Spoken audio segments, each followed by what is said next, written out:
Vanessa Argueta y Diego Torres. In May 2016, Vanessa Argueta was a 19-year-old single mother living in Central Islip, New York. Her son Diego Torres was 2 years old. He could barely walk. He knew nothing about gangs or violence. He only knew his mother.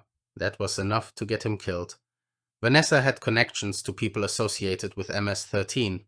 The exact reason she was targeted remains disputed. Some said she had crossed the wrong person. Others said she simply knew too much. Whatever the reason, MS-13 leadership made the decision.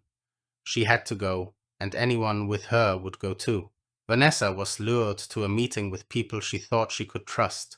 She brought Diego with her. There was no babysitter, no one to leave him with. She carried him in her arms as she walked toward the car that was waiting for her. They drove her to a wooded area in Central Islip. The trees were thick, the road was empty. Once the car stopped, there was nowhere to run. Gang members stepped out and pulled a gun. There was no beating, no machetes, no drawn-out attack. This was an execution. Vanessa was shot in the head at close range. Then they pointed the gun at Diego, a 2-year-old boy. They shot him in the head too. Both bodies were left in the woods where they fell. Hikers discovered them days later. The execution of a toddler shocked the entire nation. Multiple MS-13 members were charged with double murder. Federal prosecutors pushed for the death penalty. Brenda Paz. In 2002, 17-year-old Brenda Paz made a decision that would cost her everything. She was an active MS-13 member who had been arrested by federal authorities. Facing serious charges, she agreed to cooperate. She testified against high-ranking gang members. She revealed names, operations, and murders. Her information led to multiple convictions. MS-13 wanted her dead. Federal prosecutors placed Brenda in witness protection. She was relocated, given a new identity, told to cut all ties with her former life. But Brenda was still a teenager. She was lonely, she was scared, and she was 4 months pregnant. Despite every warning, she reached out to old friends. She called people she had grown up with in the gang. She trusted them. She believed they still cared about her. They didn't. They reported her location to MS-13 leadership immediately. The order came back fast. Kill her. On July 13, 2003, Brenda agreed to meet former associates near the Shenandoah River in Virginia. She went willingly. When she arrived at the riverbank, the mood shifted. Familiar faces turned cold. Before she could react, they pulled knives. The first blade caught her in the chest. She tried to fight back. She struggled against them, but there were too many. They stabbed her over and over. She collapsed on the riverbank. The attack continued until she stopped moving. Her body was left by the water. Fishermen discovered her the next day. The autopsy confirmed she was still pregnant. Several MS-13 members were convicted of her murder.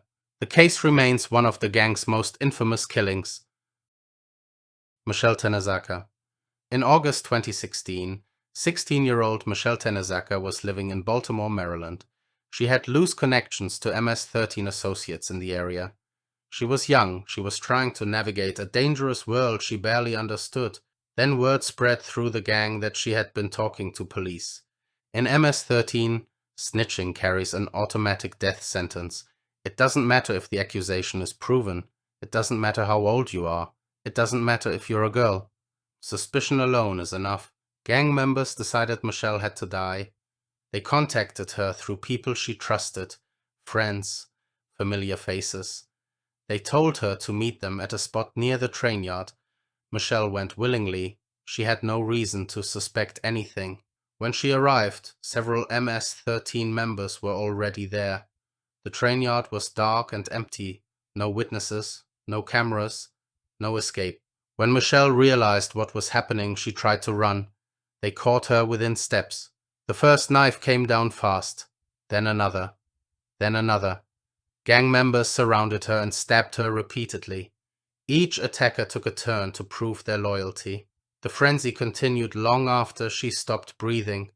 By the time they stepped back, she had been stabbed 143 times. Her body was barely recognizable. Her remains were found the next morning. Even experienced homicide detectives were shaken by what they saw. The killers reported the murder to MS-13 leadership to gain status within the gang. Several members were arrested and convicted. Federal prosecutors used the case in racketeering charges against MS-13. Kayla Cuevas and Nisa Mickens.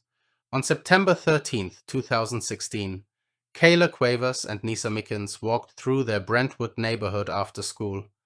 The two girls were best friends. Kayla was 16. Nisa was 15. They had grown up together on Long Island. That afternoon, they were heading home, talking, laughing, unaware of what was coming. Kayla had gotten into arguments with MS-13 members at Brentwood High School. She had insulted them on social media. She refused to back down when confronted. To the gang, this was disrespect. It could not be tolerated. MS-13 leader Alexi Science personally authorized her death. As the girls walked down Starley Street, a car pulled up behind them. Doors opened. Gang members got out carrying baseball bats and machetes. Nisa saw them first. She turned and ran. The men chased her down within seconds. They beat her to the ground with bats. She screamed for help, but no one came. They kept swinging until she stopped moving. Her body was left on the pavement. Kayla ran toward a wooded area. She didn't make it far. The gang members caught her and dragged her into the trees. They hacked at her with machetes. Over and over, she tried to shield herself, but the blows kept coming. When they were done, they left her body hidden in the brush. Nisa's body was discovered that night by a passing driver. Police found Kayla the next day. The community was horrified. Alexi Science was arrested and convicted. He was sentenced to life in prison without parole. Gutierrez Medrano. Between 2016 and 2017, a mid-level MS-13 member on Long Island received the news he had been waiting for. Senior gang leadership wanted to meet with him. He was told he was being promoted, a higher rank, more authority, more respect. He had no reason to doubt it. He had been loyal. He had put in the work. The promotion made sense. It was a lie. National MS-13 leaders in El Salvador had already ordered his execution. The details of his offense are unclear. Perhaps he had skimmed money. Perhaps he had questioned authority. Perhaps he had simply become a liability. Whatever the reason, the order came down from Central America to New York. Kill him. Gang members from other areas were brought in specifically for the job. They arranged the meeting in a wooded area in Nassau County. When the victim arrived, he expected a ceremony, a handshake, recognition. Instead, he found a group of men standing in silence holding machetes and knives. He understood immediately, but it was too late. They were on him before he could turn.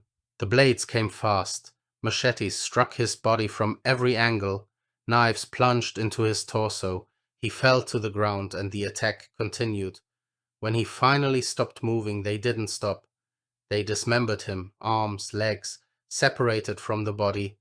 The pieces were buried across the wooded area in different locations to make identification nearly impossible. Informants eventually led police to the burial sites. Forensic teams recovered the remains. Multiple MS-13 members were charged with murder and dismemberment. Oscar Acosta. On March 10, 2017, 19-year-old Oscar Acosta received a message from people he thought were friends. They wanted to meet him in Central Islip, New York. Oscar agreed. He had no idea MS-13 had marked him for death. The gang believed he was associating with rivals. In their world, that suspicion alone was enough. Oscar was told to meet in a wooded area near his neighborhood. When he arrived, multiple MS-13 members were waiting. They surrounded him immediately. There was no conversation, no chance to explain. The attack began without warning. They beat him unconscious with their fists and weapons. His body went limp. While he was incapacitated, they bound his hands and feet with rope. They gagged him to muffle any sounds. Then they dragged his body to a car parked nearby and stuffed him into the trunk. He was still breathing. The car drove to the abandoned Kings Park Psychiatric Center miles away. The facility had been closed for decades. Its crumbling hallways were empty and isolated, perfect for what came next. Gang members opened the trunk and pulled Oscar out. They dragged him inside the decaying building. Then they pulled out machetes. The attack was brutal and prolonged. Multiple gang members took turns hacking at him. Oscar had no chance to fight back. When they were finished, they left his body inside and walked away. Weeks later, urban explorers found his remains. The scene was horrific. Police linked the murder to MS-13 through witness testimony. Several gang members were arrested and convicted. Angeles National Forest. In 2017, a man in the Los Angeles area made a fatal mistake. He had been claiming rank within MS-13 that he did not hold. He told people he was a leader. He gave orders. He acted like he had authority. The real leadership found out. In MS-13, impersonating a superior is a death sentence. Gang leaders in Los Angeles made the decision quickly. The man had to be dealt with. They chose the Angeles National Forest as the location. Thousands of acres of dense wilderness, miles from civilization. No witnesses, no chance of rescue. Bodies left there could go undiscovered for months. The man was picked up under the pretense of a gang meeting. He got into the car willingly. He still believed he was respected. They drove deep into the forest, winding along narrow roads until they reached a remote clearing far from any trail or campsite. When the car stopped, the man stepped out. He was surrounded immediately. Gang members pulled knives and machetes. The first blow knocked him to the ground. He tried to crawl away, but there was nowhere to go. They stabbed him repeatedly. Blades came down from every direction. Then they attempted to cut his head off. They hacked at his neck over and over, but the decapitation failed. They left the body in the dirt and drove away. Hikers discovered the remains months later. Decomposition and animals had done their work. Forensic analysis confirmed the attempted decapitation. Investigators eventually tied the killing to MS-13 through wiretaps and informant testimony. Nashville trunk burning. In 2017, MS-13 was expanding its operations in Nashville, Tennessee. The gang had moved beyond its traditional strongholds on the East Coast and was pushing into the South. New territory meant new rules, and new rules meant eliminating anyone who stood in the way. A man in Nashville was marked for death by gang leadership. The specific reason was never made fully public. It didn't need to be. In MS-13, an order from above was all it took. Multiple gang members were assigned to carry out the killing. They found him. They cornered him. They killed him. But the murder was only half the job. The body had to disappear. Gang members loaded the corpse into the trunk of a car. They drove out of Nashville, heading toward a rural county where roads were empty and neighbors were miles apart. They found a spot far from any houses or traffic. They pulled over. They opened the trunk. Gasoline was poured over the body. More was splashed across the interior of the car. The doors were closed. A match was struck. The vehicle erupted in flames. Fire consumed the trunk first. Flesh, bone, clothing, evidence, all of it burned. The fire raged until there was nothing left but a charred metal shell and blackened remains inside. Local authorities discovered the burned-out vehicle days later. Identification of the victim was nearly impossible. Investigators eventually connected the killing to MS-13 through witness testimony. The case became part of a sweeping federal investigation. 18 gang members were convicted. Their combined sentences exceeded 730 years in prison.